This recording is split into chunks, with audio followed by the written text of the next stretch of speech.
Child labor is a persistent social evil that deprives children of their right to education, play, and a carefree childhood. Instead of enjoying the most formative years of their lives, millions of children are forced to work in factories, on streets, in households, and in hazardous environments for meager wages. This exploitation not only harms their physical and mental development but also robs them of a future full of possibilities. Anis Young's Lost Spring sheds light on this grim reality by presenting real-life stories of children like Saheb, a ragpicker, and those involved in the glass-blowing industry of Firozabad. These children are caught in an endless cycle of poverty, tradition, and helplessness, reflecting the broader issue of child labor in India and across the globe. Despite laws and awareness, child labor continues to thrive, exposing the failure of systems meant to protect society's most vulnerable members.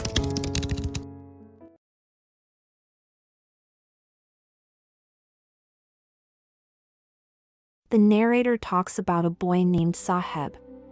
He is a ragpicker whom the narrator sees every morning. She talks to him and finds out that he came from Dhaka long back when, according to his mother, his house was swept away by storms. That was the reason why his family had come here to earn a living. The narrator asks him to join a school, but he replies that there is no school in his neighborhood. The narrator promises him that she will start a school, and he is welcome there. Saheb's face lights up. A few days later, Saheb comes up to the narrator, asking her if her school is ready. The narrator realizes that promises like these are made to children like Saheb all the time, and they are never kept. The narrator goes on to talk about how children in extreme poverty live and what the conditions surrounding them are like. She talks about how children walk barefoot on the streets, and the excuse given for this is that it's a tradition to walk barefoot. She thinks that more than tradition, it might be an excuse to justify a continuous state of poverty. She remembers another incident where a man from UDP told her that he used to pray for a pair of shoes at a temple in his childhood. 30 years later, when the narrator visited the temple and the town, she could see a little boy walking in his shoes. Their prayers were answered. To give us a background of Saheb, the narrator talks about Simapuri, a place near Delhi where the ragpickers who came from Bangladesh in 1971 settled down. They have not been given any identities or permits. Only ration cards are given to them that help them eat food and vote for politicians. They are deprived of any other rights. Over the years, rag picking has become an art for them. To a child like Saheb, finding a rupee or a 10 rupee note is a big achievement.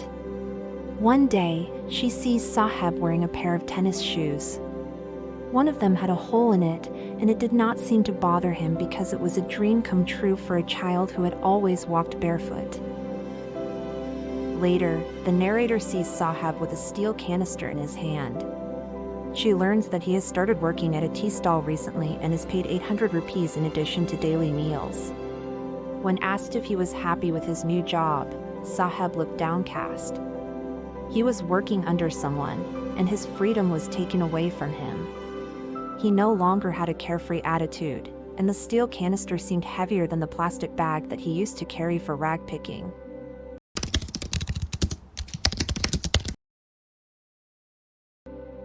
This excerpt is about the fate of bangle makers in Firozabad.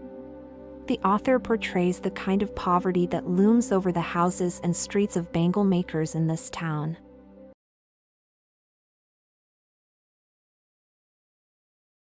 A young boy from Firozabad takes the narrator to his house, where she discovers the grim conditions under which the people work, around furnaces with high temperatures without proper air or light.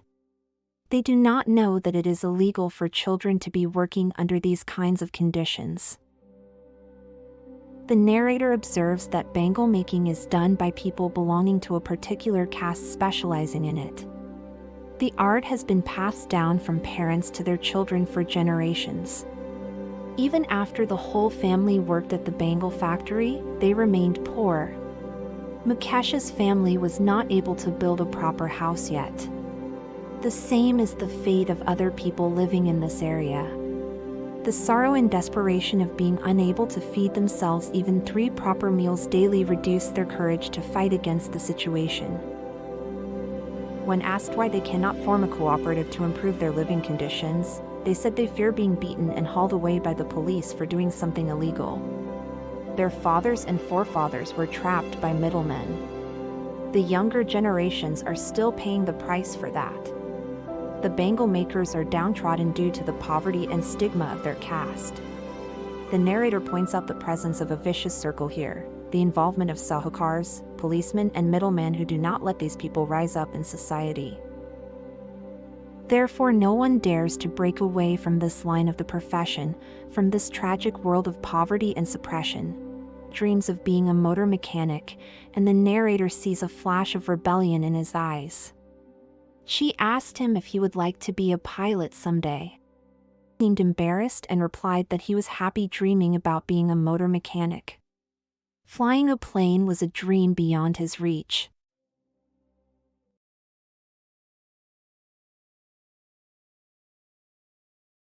Preventing child labor requires a collective effort from society, the government, and individuals. Stronger enforcement of laws that prohibit child labor, along with stricter punishment for violators, is essential.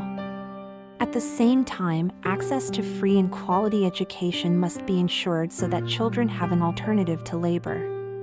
Economic support for poor families through welfare schemes, skill development, and employment opportunities for adults can also reduce the dependency on children's income. Public awareness campaigns can help change mindsets that normalize child labor. As Lost Spring poignantly illustrates, every child deserves a childhood filled with hope and opportunity, not one lost to work and struggle.